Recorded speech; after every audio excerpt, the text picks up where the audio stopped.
अस्सलाम वालेकुम व्यूअर्स, उम्मीद करता हूँ आप सब खैरियत से होंगे। पाकिस्तान प्रॉपर्टी लीडर्स के प्लेटफॉर्म से मैं आपका होस्ट हाफिज़ उमैर ज़िया आपकी खिदमत में हाजिर हूँ एक नई वीडियो के साथ। अदनान भाई मेरे साथ मौजूद हैं और इनकी वीडियोस की एक सीरीज़ चल रही है, आपके सवाल और मेरे जवाब। ये इस वीडियो में, इस सेगमेंट में, इस सीरीज़ में वो सवाल अदनान भाई से पूछे जाते हैं, इनकी माहिराना राय ली जाती है, जो आप लोग कमेंट बॉक्स में हमसे पूछते हैं या डायरेक्ट कॉल पे या व्हाट्सएप पे हम लोगों से पूछते हैं। तो आज कुछ सवाल हमने जो है वो क्यू में किए हैं और वही अदनान भाई से पूछेंगे। अस्सलाम वालेकुम अदनान भाई। वालेकुम अस्सलाम जी उमर भाई, खैरियत? बहुत बहुत शुक्रिया अदनान भाई, आप अपने बिजी स्केड्यूल में से टाइम निकालते हैं हम लोगों के लिए और व्यूवर्स के लिए भी।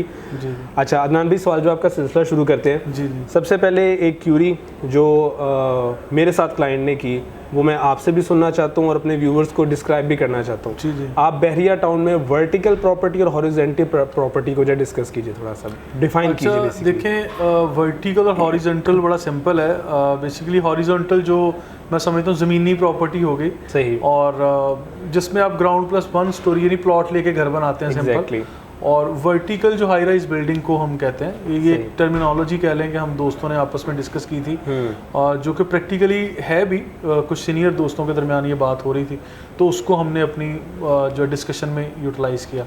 अब वर्टिकल से मुराद हाई राइज बिल्डिंग्स जिसमें अपार्टमेंट्स वगैरह आते हैं, आपके फूड कोर्ट्स आ जाते हैं, और नीचे लाइक आपका कोई ये जो कमर्शियल स्पेस वगैरह है नीचे, मॉल एंड रेजिडेंसी का कॉन्सेप्ट कर लें, या कोई भी हाई राइज बिल्डिंग अब उसको वर्टिकल प्रॉपर्टी कह सकते हैं, जो हाई राइज की तरफ जा रही है। ठीक है, क्योंकि जहाँ रिहायशी प्लॉट, फॉर एग्जांपल अगर रिहायशी होगा 500 गज का प्लॉट होगा तो उस पर ग्राउंड प्लस 1 स्टोरी बिल्डिंग बनेगी। जी बिल्कुल। अगर वही प्लॉट कमर्शियल होगा तो वो 18 स्टोरी तक, 15 स्टोरी तक बिल्डिंग बना सकते हैं ना। तो उसके ऊपर जाकर भी जो अपार्टमेंट्स वगैरह बनेंगे, लोग रह रहे हैं 15वें फ्लोर पे, 18वें फ्लोर पे, तो वो एक कॉन्सेप्ट ही चेंज हो जाता है ना। Concept change. जी। अच्छा अदनान भाई, इस चीज़ में ये बताइएगा, वर्टिकल और हॉरिजॉन्टल में एंड यूज़र के लिए बेनिफिशियल कौन सी है और इन्वेस्टर के लिए बेनिफिशियल कौन सी है? देखें, ये वंस अगेन बेहतर तो दोनों ही है, लेकिन it all depends on your budget. आपने अपनी पॉकेट देख के डिसाइड करना ना। सही। फॉर एग्जांपल कुछ लोग कह रहे हैं कि मुझे तो जी 125 गज का, 200 का, 250 गज का मकान चाहिए, जिसमें 3 बेडरूम या 4 बेडरूम की मुझे अकोमोडेशन चाहिए, मेरी फैमिली इतनी है और मुझे इतने लोगों के लिए स्पेस चाहिए। अब दूसरा स्कूल ऑफ थॉट, एक और कस्टमर हमारा ये कहता है कि आई नीड ओनली स्पेस, वो अपार्टमेंट की शक्ल में हो, मैं सेफ एंड सिक्योर अपने आप को फील करता हूँ, यानी 1 डोर एंट्रेंस है मेरे अपार्टमेंट की और बिल्डिंग के अंदर है, वो 5वें फ्लोर पे या 10वें पे, इससे हमें कोई गर्ज नहीं है, लेकिन हमें स्क्वायर फीट स्पेस इतनी चाहिए, उसमें नंबर ऑफ बेडरूम्स इतने चाहिए। सही। लेकिन उसके अंदर जिस तरह आप ग्राउंड फ्लोर पे आपका अगर घर है, आपने प्लॉट लेके घर बनाया हुआ है, तो गार्डनिंग होगी, आपको सेफ्टी सिक्योरिटी के लिए इंडिविजुअली भी देखना पड़ेगा। अपार्टमेंट्स में कोई इस तरह से ओपन यानी गार्डनिंग वगैरह नहीं होगी, लेकिन हाँ अगर ईस्ट वेस्ट ओपन है तो हवा का आपको ज़रा अच्छा फ्लो मिल जाएगा। तो ये चीज़ें इस तरह से हैं, मतलब वंस अगेन बजट के अकॉर्डिंगली आपको डिपेंड करता है कि आप कौन सी डिसाइड करेंगे। जो आप समझ लें कि ये बनेगी हॉरिजॉन्टल, ये आपको महंगी कॉस्ट करेगी, क्योंकि उसी बजट में आप अगर वर्टिकल प्रॉपर्टी यानी अपार्टमेंट्स की तरफ जाएं तो वो आपको ज़रा आप कह लें कि कम कॉस्ट में उतनी ही स्क्वायर फीट की स्पेस मिल जाएगी। सही जी। अच्छा अदनान भाई, नेक्स्ट क्वेश्चन ये है, कुछ लोग इस चीज़ से खुश भी हैं और कुछ लोग इस चीज़ से उदास भी हैं। बहरिया में एक प्रॉपर्टी की प्राइस मुसलसल बढ़ रही है। जी जी। आप क्या देखते हैं कितने अरसे तक बढ़ती रहेगी? सिर्फ हमने कोविड के जो फर्स्ट वेव थी उसमें देखा कि हमने प्रॉपर्टी डाउनफॉल हुई थी, ठीक है, उसके बाद से अब तक प्रॉपर्टी की प्राइस में इंक्रीमेंट आ रहा है। जी। क्या ये मज़ीद इसी तरह चलता जाएगा या कहीं पे स्टे भी आएगा?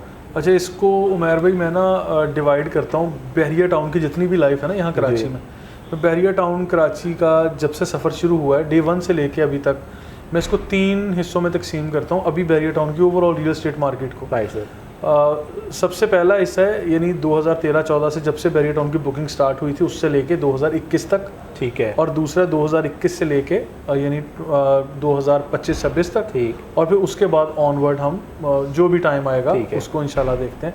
वो तीसरा फेज़ ये हो गया। जो पहले वाला फेज़ है ना, उसको हम इमैच्योर फेज़ कहते हैं। Right sir.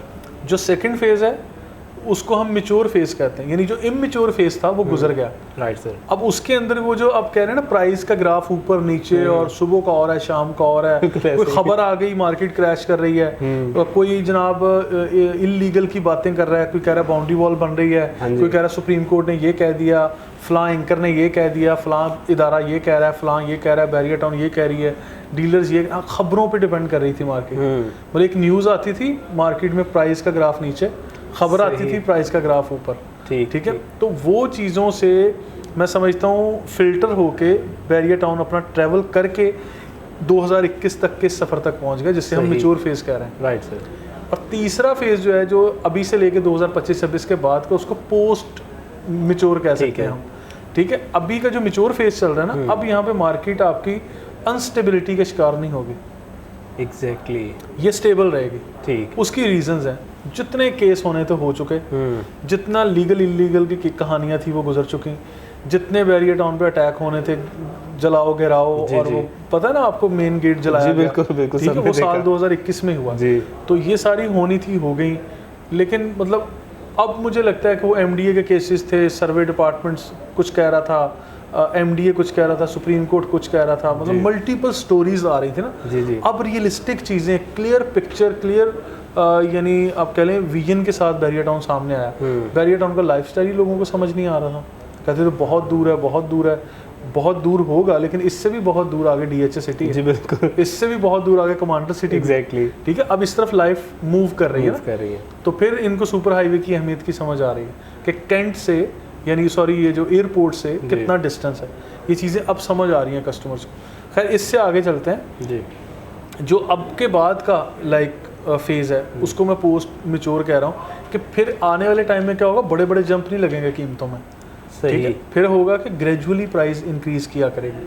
अब जो हमें एक बड़ा फेज़ नज़र आया ना, उसकी एक और वजह भी थी, लोग इंस्टॉलमेंट पे चीज़ें ले रहे थे, लोगों को ये बैलेटिंग के साथ यानी एलोकेशन के साथ प्रॉपर्टीज़ नहीं पता थी। बैरियर टाउन ने पोजेशन भी दे दिया, अब एलोकेशन के साथ प्रॉपर्टी है, बिल्कुल। अच्छा, फिर कंस्ट्रक्शन एक रेवोल्यूशन आ गया, कंस्ट्रक्शन फेज़ में दाखिल हो गए कि हाँ जी ये प्लॉट है, ये कंस्ट्रक्शन है और ये मेरी प्रॉपर्टी, ओके, बिल्कुल। पहले ये था कि यार प्लॉट पता नहीं कहाँ मिलेगा, ऐसी कन्फ्यूजन थी। उन कन्फ्यूजन से ट्रैवल करके बैरियर टाउन आगे आ गया, ठीक है। फिर केसेस से भी गुजर आया जी। और फिर पोजेशन भी मिल गया, लाइफस्टाइल भी लोगों को समझ आ गया। फिर अनएक्सपेक्टेड कुछ टैक्स की बातें कर रहे थे, कुछ फलां बातें कर रहे थे, मतलब गवर्नमेंट के इदारे इन्वॉल्व नहीं है, वो चीज़ें भी आ रही थी। तो वो सारी की सारी फिल्टर होके अब समझ लें कि अब उस फेज़ में बैरियर टाउन आ गया, जब जहाँ बैरियर टाउन की रियल स्टेट खासकर कोई ऐसी आर्जी तौर पे जो फैक्टर्स होंगे उनका शिकार इंशाल्लाह नहीं होगी। सही जी। अच्छा दान भाई, आज से कुछ अर्सा पहले, बहुत ज़्यादा दूर ना जाएं, 4 माह पहले या 5 माह पहले हम अपनी मुतादिद वीडियोस में अपने व्यूअर्स को बताते थे कि नेक्स्ट फेज़ जो है वो कंस्ट्रक्शन का आने वाला है जी। और अल्हम्दुलिल्लाह वो आया भी, एज पर मार्केट प्रेडिक्शन। ज़बरदस्त कंस्ट्रक्शन। पीपीएल होम्स का जो एक बिल्कुल अलग विंग है कंस्ट्रक्शन के हवाले से हमने स्टार्ट किया, मल्टीपल साइट्स हैं हमारे पास, और ओवरऑल बैरियर में कंस्ट्रक्शन चल रही है। हमने पहले इस चीज़ की आगाही दी कि अब कंस्ट्रक्शन फेज़ आने वाला है। आप क्या प्रेडिक्ट करते हैं नेक्स्ट फेज़ किस चीज़ का आएगा? अच्छा, नेक्स्ट जो फेज़ होगा वो वंस अगेन सेल परचेज का रेडी प्रॉपर्टी का आएगा। रेडी प्रॉपर्टीज देखिए, और नंबर ऑफ अपार्टमेंट्स की आज ज़रूरत है बैरियर टाउन को ना, सही, क्योंकि अब मैं बात कर रहा था कि 2021 पूरे साल की डिस्कशन कर रहे थे हम एक अलग वीडियो में, वहाँ मैंने डिस्कस किया था कि बैरियर टाउन में अपार्टमेंट्स की ज़रूरत है। 2021 का साल जो था ना वो काफ़ी अहम रहा है बैरियर टाउन के लिए। वो क्यों अहम रहा है? क्योंकि बैरियर टाउन में जितने 12-15 हज़ार तक रेडी यूनिट्स की कैपेसिटी थी वो फिल हो गई। अब लोग मज़ीद यहाँ शिफ्ट होना चाह रहे थे। बिल्कुल, बैरियर टाउन के पास रेडी यूनिट्स तो हैं ही नहीं। फिर बैरियर टाउन ने वेलकम किया प्राइवेट बिल्डर्स। जिन लोगों ने यहाँ प्लॉट्स लिए हुए थे उन्होंने सोचा कि अब हम जाते हैं, अब हम हाई राइज बिल्डिंग खड़ी करते हैं, ग्राउंड फ्लोर पे दुकानें, शोरूम हो जाएगा, ऊपर अपार्टमेंट्स आ जाएंगे। अब देखें ना यहाँ पे मल्टीपल बिल्डिंग्स आपको उगती हुई नजर आ रही है। बिल्कुल ऐसे। जिन लोगों ने आज से 2 या 3 साल पहले बैरियर टाउन देखा हुआ है वो उसके बाद आज देखेंगे उनको बहुत तब्दीली नजर आएगी। बिल्कुल ऐसे ही, ठीक है। क्योंकि हम तो खैर रोज सुबह शाम यहाँ है ना, हमें इतना फील नहीं हो रहा, लेकिन जो लोग आफ्टर लॉन्ग टाइम आ रहे हैं तो उन लोगों को ये रियलाइज हो रहा है कि हाँ जी बहुत बड़ी तब्दीलियाँ आई हैं और बड़ा काम हुआ है बैरियर टाउन में। अब वो जो अपार्टमेंट वाला फेज़ है जी, वो नीड बैरियर टाउन को किस तरह से, उसकी रीजंस क्या बनी जी। 2 रीजंस, एक तो कोविड-19, साफ सुथरा माहौल हर किसी को चाहिए, अपनी जान सबको प्यारी, बिल्कुल ऐसे, ठीक है। कोरोना की वजह से मार्केट नीचे भी हुई थी, लेकिन फिर जब यहाँ पे SOPs को फॉलो किया गया और बड़ा हेल्दी लाइफस्टाइल दिया गया तो लोगों ने यहाँ भागना शुरू कर दिया, मूव किया जी। नंबर 2, हमारे कराची के हालात जो बारिशों के दौरान भी खुल के सामने आए, वहाँ की मैनेजमेंट की नाकामी, फेलियर है उनका जी। और फिर स्ट्रीट क्राइम और लोड शेडिंग और इस तरह का मतलब चीज़ें थी। अब वहाँ पे ये हो सकता है कि बैरियर टाउन में आप एक सेफ़ जगह पे एक अपार्टमेंट ले लें, आपका कंपाउंड सेफ हो, लेकिन कंप्लीट लाइफस्टाइल नहीं मिलता। हम बैरियर टाउन के बारे में कहते हैं कि आप you are not going to buy apartment या प्लॉट या villa, you are buying absolutely lifestyle. Exactly, ठीक है, आप एक लाइफस्टाइल परचेज करने के लिए जा रहे हैं, ये इन्वेस्टमेंट आपकी पूरे लाइफस्टाइल से मुतल्लिक है। बिल्कुल ऐसे, ठीक है। तो यहाँ पे रह के आप ये कह सकते हैं कि yes this is my barrier town, जिसमें ग्रैंड मस्जिद भी है, इतनी खुली किशादा सड़कें, साफ़ सुथरा माहौल। मतलब मैं ये फीडबैक लेता हूँ कस्टमर से, हमारे ओवरसीज़ कस्टमर्स आते हैं, महीनों तक हमसे कम्युनिकेशन करते हैं, जब प्रैक्टिकली ट्रांजैक्शंस के लिए यहाँ आ रहे होते हैं तो उस टाइम मैं उनके फेस एक्सप्रेशंस देख रहा होता हूँ, या उनके जो वो कमेंट्स कर रहे होते हैं या गॉसिप चल रही होती है ना, तो वहाँ से बड़ा कुछ सीखने को मिलता है कि यार ये लोग अब खुश हो रहे हैं कि हाँ हमने बड़ा अच्छा फैसला किया। लेकिन बैरियर टाउन में ये सारी चीज़ें अब वो हैं जो हम चाह रहे थे, सही, तो उनको एक्सपोजर मिलता है। खैर बिल्कुल ऐसे जी। अच्छा अदनान भाई, नेक्स्ट क्वेश्चन थोड़ा सा क्रिटिकल है लेकिन बहुत ही अहम है।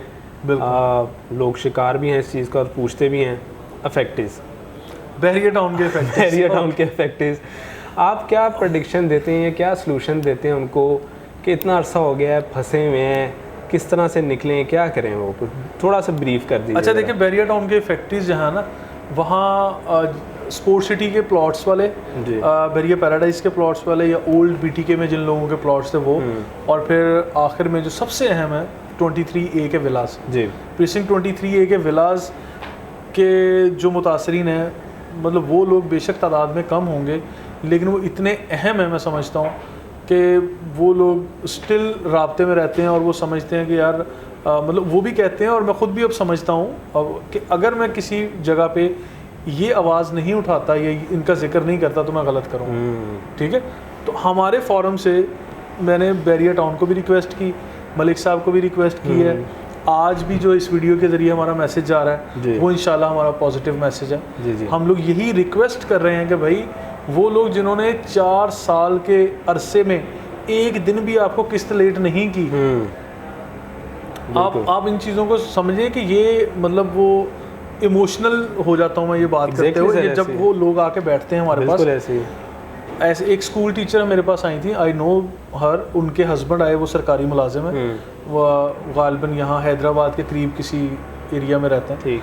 वो आए थे, उन्होंने कहा था 23A में 200 गज का विला है और हमने किस तरह पैसे दिए हैं वो हमें पता है, हमने बैरियर टाउन में एक रिहाइश का ख्वाब देखा था। तो अब वो लोग मतलब मुझे पता है कि the lady having tears in her eyes, तो मैंने उनको किस तरह से सुना होगा।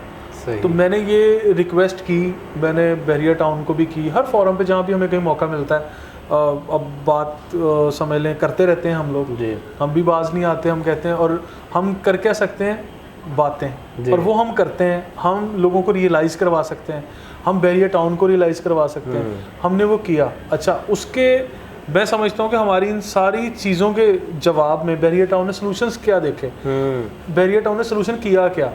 बैरियर टाउन ने एक दफ़ा ये सॉल्यूशन दिया था कि आप एक सर्टन अमाउंट है 70 लाख रुपए की, उसमें एडजस्ट करवा लें। ठीक, एक पहली दफ़ा ये किया, दूसरी दफ़ा ये किया कि आप ये विला की फ़ाइल हमें यानी सरेंडर कर दें और यहाँ बैरियर हाइट्स में अपार्टमेंट ले लें। बिल्कुल, जो कि IJKL कुछ टॉवर्स थे जिसमें बैरियर टाउन दे रहा था। अच्छा, वो भी कुछ लोगों ने करवा लिया। अच्छा, उसके बाद फिर वंस अगेन कुछ लोग थे, नहीं जी हमें तो विला ही चाहिए। अच्छा, उनका मुतालबा, उनकी डिमांड को मैं कभी गलत नहीं करता, बिल्कुल ऐसे, वो उनको मैं खुल के कहता हूँ उनका मुतालबा है और वो रहेगा। बैरियर टाउन से, मलिक साहब से, बैरियर टाउन मैनेजमेंट से वो लोग डिमांड करते रहेंगे और उनका हक है। उन्होंने अपने सोशल मीडिया पे ग्रुप्स बनाए, जमात इस्लामी के पीछे पीछे चलना शुरू कर दिया। यहाँ पे जनाब वो क्या था, प्रोटेस्ट हुए, स्ट्राइक, हेड ऑफिस में भी आए, सारा कुछ हुआ। लेकिन इसके जवाब में कहीं ना कहीं बैरियर टाउन ने जो भी उनको जवाब दिए या रिस्पांस देते रहे, तो वो कहीं ना कहीं इस तरह के सॉल्यूशंस निकलते रहे। लेकिन आज भी एक ख़ास तादाद में ये लोग मौजूद हैं और उनको बैरिया टाउन को कहीं ना कहीं अकोमोडेट करना चाहिए। ये मेरी बैरिया टाउन मैनेजमेंट से भी, मलिक साहब से भी रिक्वेस्ट है कि जहाँ कहीं मुमकिन हो, बैरिया पैराडाइज़ के इलाके में, बैरिया स्पोर्ट सिटी में जो आपके पास एक्स्ट्रा लैंड है, क्योंकि रिज़र्व लैंड जहाँ नक्शे में लिखा होता है वहाँ हमें पता है, सारे लोगों को पता है कि कहीं ना कहीं आपके पास वो लैंड्स होती हैं। इन लोगों को जिनकी तादाद काफ़ी कम है, आप लोग एडजस्ट कर सकते हैं। हम लोग आपसे रिक्वेस्ट करते हैं on the behalf of our valued customer कि जिन लोगों ने कोई किस्त एक दिन भी उमर भाई लेट नहीं की, जी सर, उन लोगों का कोई कसूर नहीं है। उन लोगों को रिहाइश मिलनी चाहिए। यहाँ पे 125 और 200 गज का घर, मेरा ख्याल है कि बैरिया टाउन आज जिस स्केल पे काम करने जा रहा है, या आगे नया पाकिस्तान स्कीम और ये दीगर चीज़ें करता जा रहा है, तो बैरिया टाउन को कोई फ़र्क नहीं पड़ेगा अगर ये 100, 250, 1000 या 500 जो भी तादाद है, मुझे तो ये काउंट्स नहीं पता, लेकिन जितना भी है, मतलब आई एम टेलिंग यू कि ये चीज़ें आसानी से मैनेज हो सकती हैं। अच्छा, फिर बैरिया टाउन 2 के नाम से भी जो सुनने में आ रहा है कि बैरिया टाउन ने लैंड्स ली हैं, सारा कुछ है, वहाँ भी अकोमोडेट किया जा सकता है। ये चीज़ें वो हैं जो हम अपनी बहस में ये चीज़ें आज कर रहे हैं, सामने रख रहे हैं कि ये चीज़ें हो सकती हैं। लेकिन ये होंगी तब जब बैरिया टाउन इसको सीरियसली सोचेगा, जब नीयतन खालिस नीयत के साथ आप लोग चाहेंगे तो आप लोग ये कर सकते हैं। तो खैर ये हमारा मैसेज था जो हमने रिकॉर्ड भी करवाया। हमारी रिक्वेस्ट है, इसको लाजमी हमारे कस्टमर्स को पॉजिटिव रिस्पांस मिलना चाहिए। इससे आगे चलते हैं, जो मुतासरीन दूसरे हैं प्लॉट्स वाले जी। अच्छा, प्लॉट्स वालों को बैरिया ग्रीन्स के करीब जो नए प्रीसिंक्ट 3 प्रीसिंक्ट है, प्रीसिंक्ट 61, 62 और 63 जी, इन तीनों प्रीसिंक्ट की शक्ल में इनको वहाँ पे एडजस्ट कर दिया गया, रीलोकेट कर दिया गया था। अच्छा, फिर मैप भी दिए हैं और नए मैप्स भी कुछ एक्सपेक्टेड हैं, लेकिन अरसा दराज से बैरिया ने वो कोई फुल फ्लेज मैप उस तरह पब्लिकली नहीं दिए जो कि देने चाहिए। अच्छा, बैरिया ग्रीन्स का प्रोजेक्ट खैर वो एक अलग डिबेट हो जाएगी, उसको हम अलग टाइम पे डिस्कस करें, वो बेहतर है। खैर, इसमें बैरिया पैराडाइज के लोग थे, बैरिया पैराडाइज के लोगों को भी बैरिया टाउन ने वो एडजस्टमेंट का, रिफ़ंड का और वेट एंड सी का सारे ऑप्शंस दिए थे। मैं ऐसे बहुत सारे लोगों को जानता हूँ जिन्होंने रिफ़ंड अप्लाई किया था, रिफ़ंड उनको मिला भी, और फिर कुछ लोगों को रिफ़ंड के लिए चेक मिल गए, चेक बाउंस हो रहे थे। फिर जमात इस्लामी ने जब जंप किया तो जमात इस्लामी का बड़ा पॉजिटिव रोल है, मैं समझता हूँ वो बैरिया टाउन के हक में बेहतर हुआ है कि बैरिया टाउन का इमेज जमात इस्लामी की वजह से पॉजिटिव हो गया। बिल्कुल, या मतलब ये कह लें कि जमात इस्लामी ने बैरिया टाउन को ये कहा कि हेलो, ये क्या कर रहे हो, इसको ये करो, ठीक है, ये ऐसे नहीं ऐसे कर लो। तो फिर ये इन्होंने किया। फॉर एग्जांपल उसमें क्या अच्छा किया, आप सब मेरे ऐसे कस्टमर हैं जिन लोगों को चेक मिले, चेक बाउंस हो गए या उनकी डेट्स ही बहुत आगे की थी। फिर जमात इस्लामी ने जब ये वो पब्लिक एड कमेटी किया, हाफिज़ नईम और रहमान साहब आए और वो सैफुद्दीन एडवोकेट साहब, और बड़ी इनकी वो टेबल टॉक्स हुई होंगी कुछ इंटरनली, तो फिर वो पे ऑर्डर्स देना शुरू कर दिया। और पे ऑर्डर्स डिस्ट्रीब्यूट करने के लिए जो तकारीब ये रखते हैं, वो भी हमने अटेंड किया था, कवर किया था। तो मैं समझता हूँ कि ये बैरिया टाउन के हक में ही बेहतर है, ठीक है। जितने भी ये लोग मिल रहे हैं जिनको कोई गर्ज नहीं है, लोगों को फेवर्स दे रहे हैं, मेरी नज़र में ये बैरिया टाउन का इमेज ही पॉजिटिव कर रहा है, ठीक है। और बैरिया टाउन आज जिस स्पीड से, जिस पेस से ग्रो करता जा रहा है, मेरा ख्याल है कि बैरिया टाउन को ये छोटी छोटी चीज़ों को तो ऐसे ऐसे रिजॉल्व करना चाहिए, ठीक है। इनको तो साथ लेके चलना ही नहीं चाहिए, वरना जो एंटी बैरिया ग्रुप्स हैं, मैं जानता हूँ बहुत सारे लोगों को जो सोशल मीडिया पे वो एंटी बैरिया पोस्ट शेयर कर रहे होते हैं और जनाब बैरिया टाउन के खिलाफ लिखने में, बोलने में कोई कबाहत नहीं है उनको। अच्छा, ये चीज़ें मैं मानता हूँ बैरिया टाउन के मुतासरीन ज़रूर हैं, लेकिन मैं समझता हूँ कि हम लोग ना नेगेटिविटी को ज़्यादा सोचते हैं या प्रमोशन देते हैं। अगर फॉर एग्जांपल ये लोग, एक मिसाल दे रहा हूँ, 2 या 3% होंगे, तो बाकी 98 या 97% जिन लोगों को डिलीवर किया है, उन लोगों को हम इनके बारे में बात करते हुए भूल जाते हैं। बिल्कुल ऐसे ही है। अच्छा, वो जो भूल जाते हैं तो भूलना नहीं चाहिए, खैर हमें एक्नॉलेज भी करना चाहिए, और फिर हमें ये चीज़ रियलाइज़ करवानी चाहिए कि बैरिया टाउन ने डिलीवर भी किया है और मतलब लोगों को एक लाइफस्टाइल भी दिया और ज़बरदस्त किस्म का लाइफस्टाइल दिया है जो लोगों का ड्रीम होता है। जी बिल्कुल। अच्छा, अब इन लोगों का कसूर क्या है? असल तो रोना ये है कि हमारा क्या कसूर है। अब इन लोगों को हमने, मैं तो अपने तौर पे क्या कहता था, मैं कहता था कि भैया आप इनको एडजस्टमेंट करवा के किसी अल्टरनेट प्रॉपर्टी में चले जाएं। देखिए, टाइम की बड़ी अहमियत है। बिल्कुल। बैरिया टाउन ने जो गलत किया उसको मैं ऑन कैमरा सही नहीं कह रहा हूँ, मैं कह रहा हूँ कि वो बैरिया टाउन ने गलत किया, ठीक है। यू आर ओवर कस्टमर्स, मैं बैरिया टाउन की फेवर करूँ या नहीं करूँ वो अलग बात है, लेकिन यू आर ओवर कस्टमर्स, मैं आप लोगों से मुखातिब हूँ टाइम की बड़ी वैल्यू होती है। अगर आप लोग 4 से 8 साल तक उन फाइल के टुकड़ों को जेब में डाल के बैठे हुए हैं तो आप भी कोई अक्लमंदी का मुजाहरा नहीं कर रहे। अच्छा, तो मैं ये बात कर रहा था कि बहरिया टाउन में या कहीं भी जब आप इन्वेस्ट करने जा रहे हैं तो हमारे कस्टमर्स के लिए आप सब मेरा ये मैसेज है कि टाइम की एक वैल्यू होती है। बेशक, ठीक है। फॉर एग्जांपल अगर कोई 4 साल 6 साल या 8 साल तक एक पीस ऑफ पेपर यानी उन फाइल्स को लेके बैठा हो तो वो भी कोई अक्लमंदी नहीं है। ये मेरा कस्टमर्स के लिए मैसेज है। तो देखिए, इस सारे टाइम फ्रेम के दौरान इनके पैरेलल लोगों ने कोई ना कोई सॉल्यूशंस देखे। मतलब उसमें रिफंड भी था, उसमें एडजस्टमेंट भी थी, उसमें वेट एंड सी था कि बहरिया ने कहीं ना कहीं अकोमोडेट किया, वो लोग भी थे। और फिर यहाँ पे प्राइवेट प्रॉपर्टीज़ जो मिल रही थी उसके अंदर कहीं ना कहीं एडजस्टमेंट के ज़रिए आप लोगों को अपार्टमेंट या बेशुमार चीज़ें मिली, तो वो कोई ना कोई हल इनको निकालना चाहिए था। ठीक है। और आज भी मैं यही कहता हूँ, या फिर रिफ़ंड के लिए जब किया तो उसको अगर फॉलोअप करें प्रॉपर तो वो पे ऑर्डर्स या चेक मिल रहे हैं तो वो भी कर लेना चाहिए। ठीक है।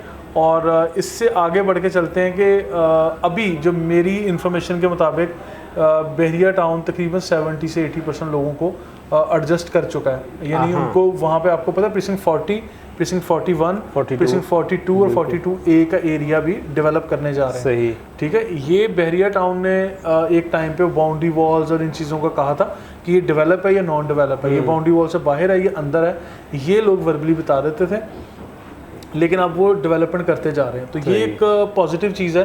बेशक देर आए दुरुस्त है, लेकिन ये चीज़ें हो रही हैं, प्रैक्टिकली आपको नज़र आ रहा है कि अगर आपको प्लॉट के बदले प्लॉट ही चाहिए था तो वो प्लॉट अब मिल रहा है। अब तो प्राइस भी अप्रिशिएट हो गई, प्राइसेस अप्रिशिएट। ठीक है। और फिर बहरिया पैराडाइज में भी ऐसे ही है, प्रीसिंक्ट 54 का एरिया, प्रीसिंक्ट 52 का, 53 का।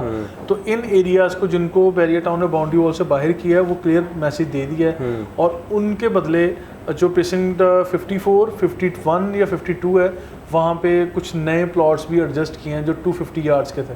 सही। ठीक है। तो उसमें भी अगर आप लोग मुतासरीन हैं या आप समझते हैं कि नॉन डेवलप एरिया में है तो आप लोग कम से कम ऐसे एरियाज़ को लाजमी देख लें, अपनी अकाउंट स्टेटमेंट निकलवा के देखें कि आपका प्लॉट या आपकी प्रॉपर्टी किस जगह पे लाइक वो फॉल कर रही है, किस जगह पे एग्जिस्ट कर रही है। तो मेरा ख्याल है कि बहरिया टाउन मुतासरीन से मुतल्लिक मैं यही कमेंट करूँगा कि जो हुआ है वो गलत हुआ है। फर्दर आप लोगों को अपनी बेहतरी के लिए खुद सोचना है, ना कि आप बहरिया टाउन की तरफ सिर्फ देखते रहें कि हाथ पे हाथ रख के बैठे हुए, और जो भी बेस्ट पॉसिबल सॉल्यूशंस निकलते हैं उनकी तरफ आप जाएं।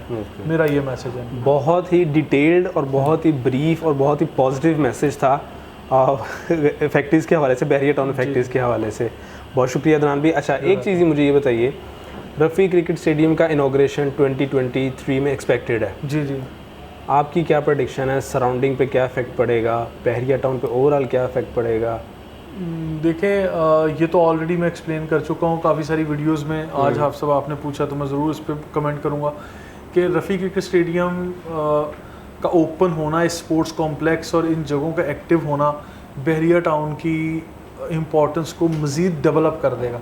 वो कहते हैं ना कि किसी भी चीज़ को मतलब गियर अप करना, 4 चांद लगाना, तो ये वही होने वाला है। ठीक है। और फिर पूरे पाकिस्तान में, पूरी दुनिया में कहीं भी जहाँ क्रिकेट स्टेडियम्स होते हैं ना, उसके सराउंडिंग में हमें कभी भी सस्ती प्रॉपर्टी नहीं मिलती।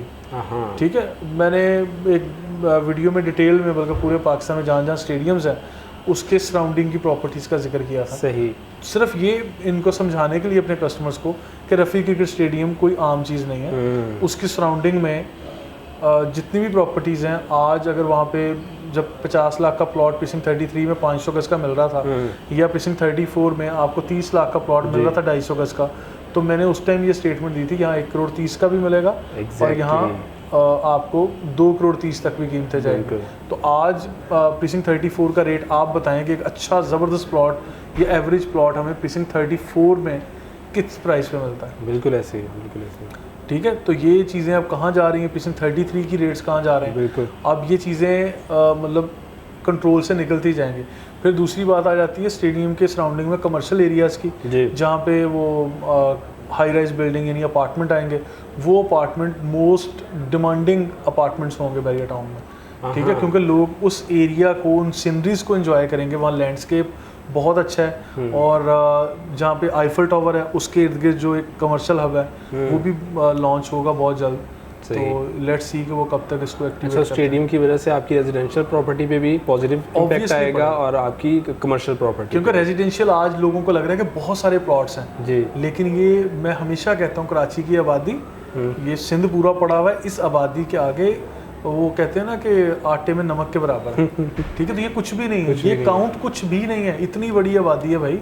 यहाँ पे पेइंग कैपेसिटी भी है लोगों की, लोग आना चाहते हैं, रहना चाहते हैं। और फिर ये भी बता दूं, ये प्लॉट्स अब बैरिया के पास तो है ही नहीं, ये तो रीसेल में बिल्कुल और फिर बैरिया टाउन नई चीजें नहीं दे रहा, नए प्लॉट्स अगर देगा वो यहाँ नहीं देगा, वो कहीं और जहाँ कहीं और बैरिया बनेंगे वहाँ देगा।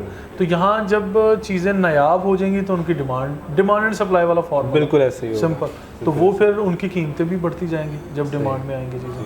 ठीक है, फिर अपार्टमेंट में रहना या लेना, फिर वही हॉरिजॉन्टल वर्टिकल वाली, हाँ बिल्कुल, जहाँ से बैरिया टाउन में ऐसे ग्रो करना है, ऐसे ग्रो करना है। ठीक है अदनान भाई, बहुत बहुत शुक्रिया आपके प्रीशियस टाइम का, आपने वक्त निकाला हमारे लिए और व्यूअर्स के लिए। बहुत ही एक पॉजिटिव और ब्रीफ और डिटेल वीडियो थी ये, जिसका नाम था जी आपके सवाल और मेरे जवाब। बिल्कुल, बहुत शुक्रिया अदनान भाई, आपसे इंशाल्लाह फिर मुलाकात होगी। व्यूअर्स आपका भी बहुत बहुत शुक्रिया।